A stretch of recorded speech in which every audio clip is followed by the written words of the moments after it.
పొద్దుగాల వాళ్ళకి బడికి పోయినామా, సంతకం పెట్టినమా, పగటాల దాకా ఓ 2 క్లాసులు చెప్పినమా, ఆ టెనక ఇంత బువ్వ తిన్నమా, మళ్ళీ 2 క్లాసులు చెప్పుకున్నామా, ఇంటికంట కొట్టంగానే ఇంటితో పట్టినమా. ఇగో గిట్లనే ఉంటారు కొందరు. మరి పోరలు ఏం చదువుతుర్రు, ఎట్లా చదువుతుర్రు, ఏమైనా తిప్పలున్నదా అని అరుచుకున్నాడన్న ముచ్చటే ఉండదు. కానీ ఓ సర్కార్ బడి టీచర్లు అంత రివర్స్ ఉన్నారులా. పిల్లలంతా ఆటో దిగి బడికి వస్తున్నారు. అట్లా నీది ప్రైవేట్ బడి కాదుల్లో, సర్కార్ బడి. ఏమున్నది, అమ్మా నాయనలందరూ కలిసి ఇట్లా ఆటోలో తోలిండ్రేమో అనుకునేరు. భద్రాద్రి కొత్తగూడెం జిల్లా తిర్లాపురం బడి సార్లే ఆటో కిరాయి పెట్టి మరీ పోరలను బడికి తీసుకొస్తున్నారు. ఆవు పక్కనే పెద్దపల్లి అనే ఊరున్నది.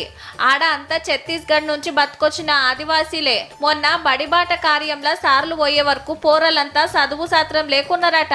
మా బడికి తోలుండ్రి, మంచిగా చదువు చెప్తామని సార్లంటే రవాణా సౌకర్యం సరిగ్గా లేకపోవడం వల్ల మేము పంపించట్లేదు. అలానే వాళ్ళు పేదవాళ్ళు చాలా వరకు. మరి మేము ఏం చేయాలి అని అడిగారు. మేము మా స్టాఫ్ మేము అందరం చర్చించుకొని మరి వాళ్ళని ఎలా అయినా మా పాఠశాల రప్పించాలని. మా ఊరికి తొవ్వ చక్కగా లేదు, పోరలను ఆటోలకు పంపిద్దామంటే మా తాన ఏ కానలేవు, ఎట్లా తోలాలే సార్ అన్నారట.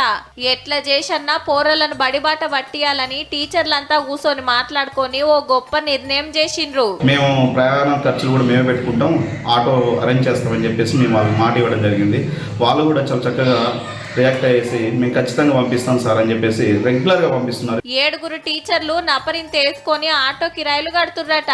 పెద్దపల్లి నుంచి 18 మంది పోరలు దినం ఆటోలనే వస్తున్నారు, ఆటోలనే పోతున్నారు. గీ తీర్ల ఆసరైతున్న సార్లను పోరల అమ్మా నాయనలే కాదు ప్రతి ఒక్కరు తారీఫ్ చేస్తున్నారు. బడి పిల్లలు బడికి వెళ్తున్నారు. తిరులాపురం గ్రామం నుంచి హాస్టల్ బడి నుంచి సార్లు వచ్చి తీసుకెళ్తున్నారు. వాళ్ళే ఆటో కిరాయి ఇస్తున్నారు. బడికి వచ్చినమా, పాఠాలు చెప్పినమా, పోయినమా అనే టీచర్లే ఉంటారు. కానీ పోరలను బడికి రప్పిస్తానికి సొంత పైకం ఖర్చు పెట్టిండ్రంటే నియంగా గిరేట్ సార్లు.